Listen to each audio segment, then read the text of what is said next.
Welcome to another video. Now, articles. It seems to be the only thing that everyone's talking about. Articles. How to write an article. What's a grade 9 article look like? What do you need in an article? Now, I've done a video on this and I've made it pretty clear what you need and what you don't need and how to plan and how to write. But just to prove my point, guys, I've done a bit of research and I've dug up every top band answer since 2017. So these are GCSE papers. So in June 2017, in June 2018, in November 2019, and in November 2020, the exam questions were all about writing articles. And I just want to go through and show you guys a little bit about what was the question. And these answers, guys, they were all marked by AQA. And I want to show you guys real students' answers that were marked by AQA and what AQA gave them. So, guys, let's begin with June 2017. In June 2017, guys, the question was, parents today are overprotective. They should let their children take part in adventurous, even risky activities to prepare them for later life. Write an article for a broadsheet paper in which you argue for or against this statement. And this particular student, guys, AQA gave them 40 out of 40, meaning they got full marks, meaning they got grade 9. Now, we're not going to read every single article line by line. We haven't got time for that. The first thing, guys, I want you all to look at, and I've been over this particular one before, is the heading to fall or fly. Nothing amazing. It's a normal standard heading, but it's enough to tick the box and for them to begin their essay. Then, as a writer, guys, they've done 1, 2, 3, 4, 5, 6, 7 paragraphs. They've done 7 paragraphs. And if you want to label them, guys, you can tell that this is almost the intro because they introduce their argument and then they build upon their arguments later in the essay by using facts and stats and so on. Now, let's read the first 2 paragraphs of their work. To fall or fly. Every parent has experienced the indescribable joy when they see their child for the first time, and feelings of an uncontrollable protective nature are difficult to suppress. As a parent, it's an undisputed duty to look after your child, your kin, your flesh and blood, because their safety means everything in the world. You teach them how to cross the road. You teach them the ABCs, how to ask for help, what to do if they're lost and don't know where their mum or daddy is. It's an innate desire to protect, and it only becomes more difficult in those formative adolescent years when it's expected for parents to let go. But nowadays, more than ever, it appears that parents have become more and more unwilling to allow their children to leave the nest. Now, it appears, guys, that this student is going to go against parents and is going to argue that parents don't really allow their kids to leave the nest. But look at this part of their writing. Look at the green, guys. All of the green part of their writing, what do? They literally get the parents on side. They compliment the parents and they say how it's the parent's job to look after the kid and take care of the child and teach them the ABCs. And after getting the parent on side, guys, then they flip it. And they say, but hold on a second. Even though you're supposed to do all these things, don't get carried away. A lovely opening. Now let's read the first paragraph. It's undisputed. I like that, guys. I like that. It's a nice opening. And they've used the same language that they used over here, undisputed over here. It's undisputed the world is full of dangers, even more so now with the ever-present fear of discriminatory attacks or being in the wrong place at the wrong time, falling victim to a bomb or a gunman. Very, very good. Why? Because this is real. These are the real reasons why parents don't let their kids go out. They are worried about their safety. They think it's dangerous. A study run by a child safety agency asked parents with children between the ages of 13 to 18 if they would allow their children to be outside with friends at 6 o'clock. Shockingly, only a meager 29% said they would allow it. I love the way they describe the statistic. Then they got colon. The other 31% spoke of the danger that evening may bring, as well as the dangers of the dark. However, it's honestly ridiculous, almost ludicrous, good vocabulary, that such low numbers would approve something so small. Going out to meet friends is such an important part of building your child's social skills. To be exposed to more people opens their mind to more opinions and worldwide views and allows them to challenge old beliefs, discover who they are and what they believe in. Nice, well-written piece. If you look at the piece so far, guys, they've got good vocabulary, they've got facts and stats, they've got punctuation, they've got language devices spread throughout, but most importantly, they've got very good arguments. They're not just making statements, they're explaining why they believe what they believe. And then they guys carry on. Then they carry on with the essay. And then I like the way they end it. They end it with a strong message. Let your children, why is my highlighting so bent?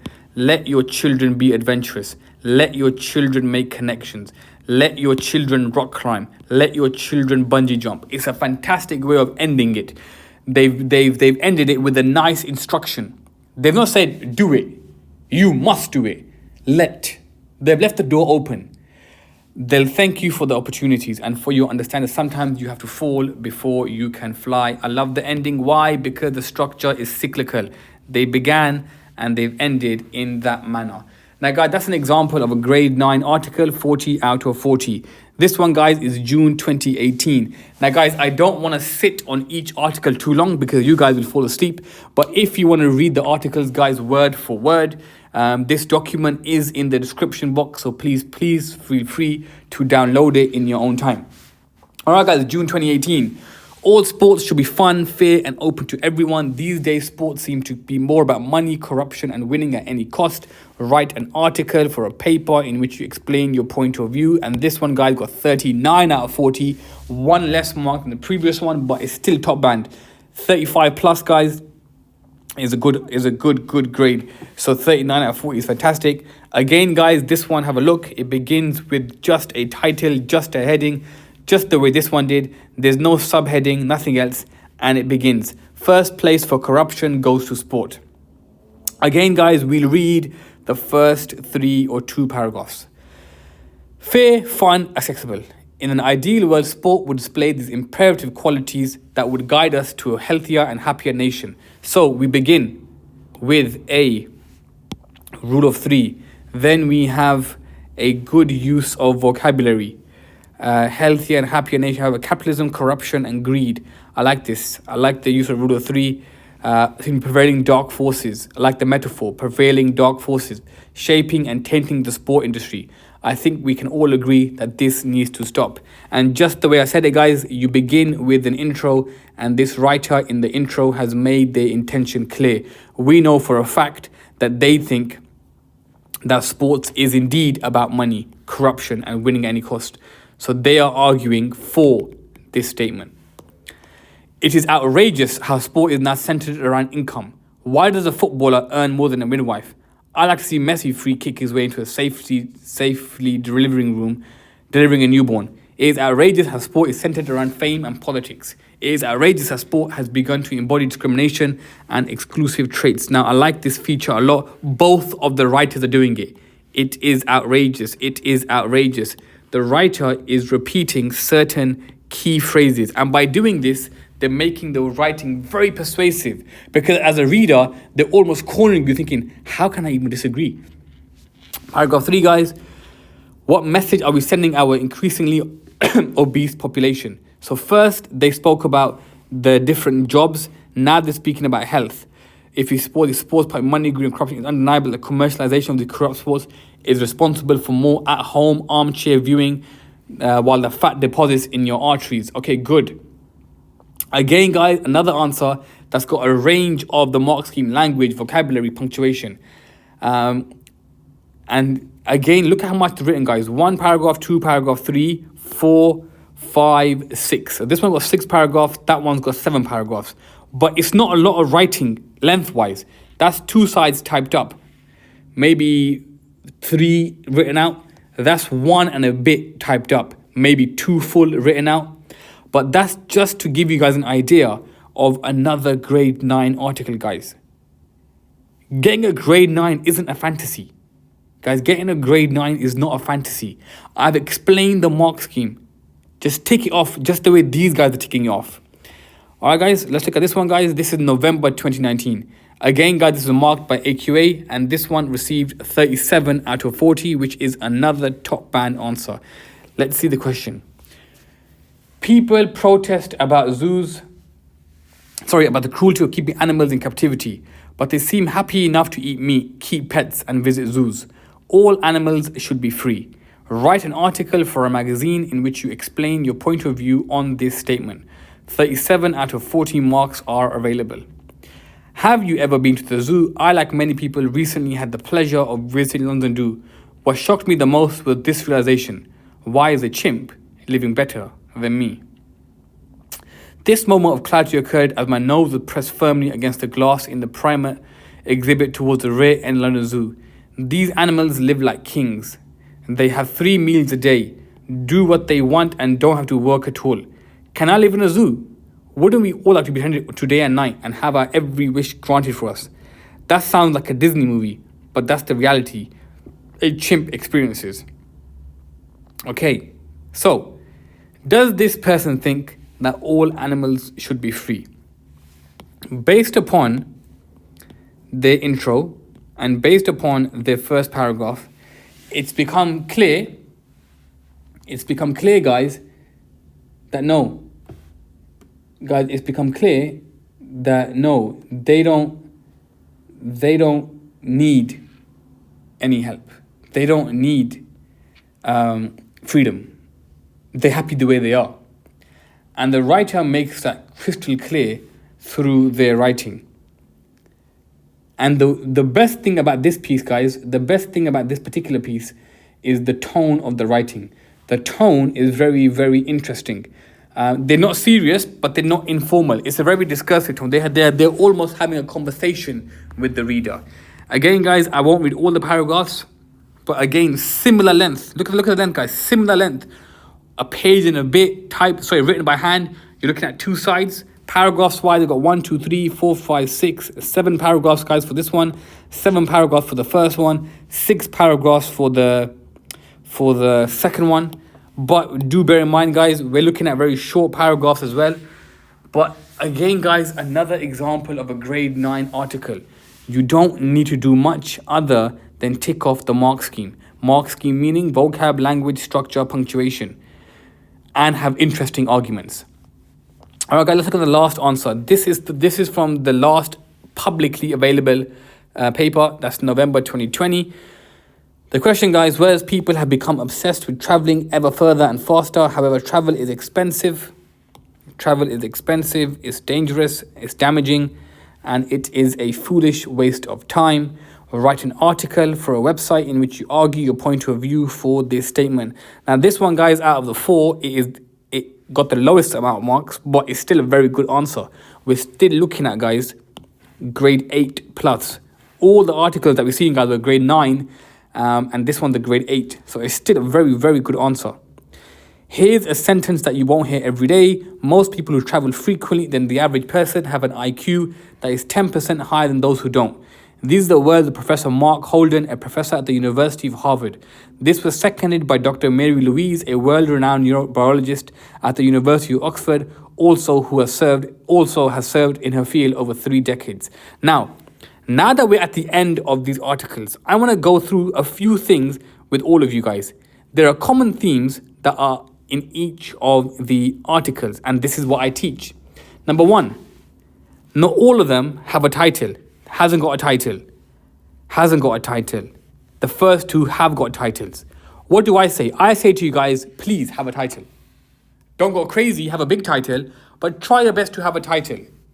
Number 2, each and every one of them in their first paragraphs makes their stance clear.